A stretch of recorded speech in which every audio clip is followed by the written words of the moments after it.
50. No, they're too quick. Med took 50. Med's dead. Oh my, what a fucking shot! Hi, as most of you don't know, I live in a small country in sub-Saharan Africa. That country is Portugal. The weather in Portugal has been awful.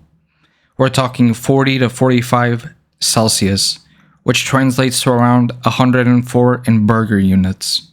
And since I live in this old, beat-down country, we don't have AC, which means that most of the time I am butt-ass naked playing video games.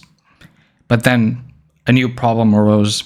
My arm was sticking to the mouse pad, and the mouse pad was getting soaked with my sweat. So I went looking for solutions, and my first solutions all came from Optimum. Optimum and I have a lot in common. We both like lifting heavy weights. We both live in shitty, hot countries, and our hairlines are both receding.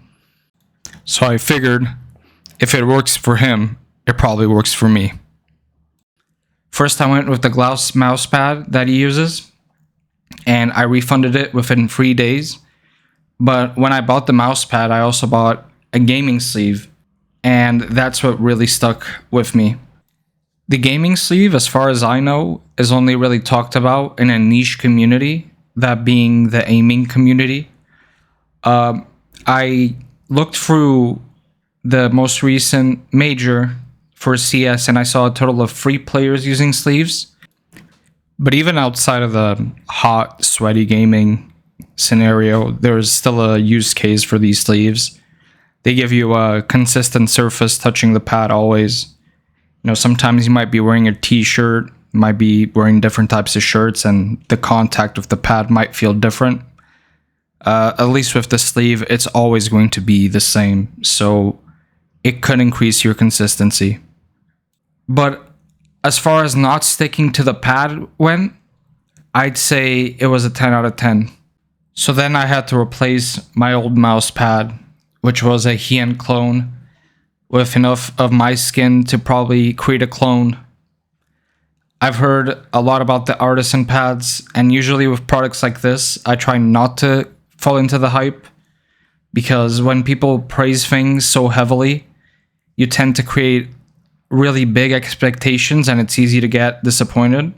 And when you look at a mouse pad that's worth $70 or 70 euros in this case, you might be afraid that you're spending a lot of money for something that really might not be worth it. But I'm happy to say that they are worth the hype. And if you are in a similar situation as me, as you are really sweaty when you game, the mouse pad really doesn't absorb all the moisture. Kind of feels like it just bounces off. And I've been using it for a couple of weeks and I really haven't experienced any kind of like swamp pad as I had with, for example, my QCK Heavy. The pad is still pretty much pristine. Now, obviously, my use case for these things came out of a necessity, but they actually did help me within aim trainers. Now, I know most people aren't really going to be interested in raising their high scores in Kovacs, but for general use, you could also see an improvement in games, even Counter-Strike, but obviously games like Overwatch that have a longer time to kill. You might see an improvement in your mouse control. So I wanted to let everyone know about my experience. I paid $25 or whatever for the Pulsar one. And that's simply because I want Pulsar to send me their mice to review. No other reason. The little flaring is peeling off. It's pretty dog shit. But yeah, buy a sports sleeve, gaming sleeve, whatever. Artisan mouse pads, quality-wise, are worth the hype if you live in a shitty, humid country. And that's all. Thanks for watching.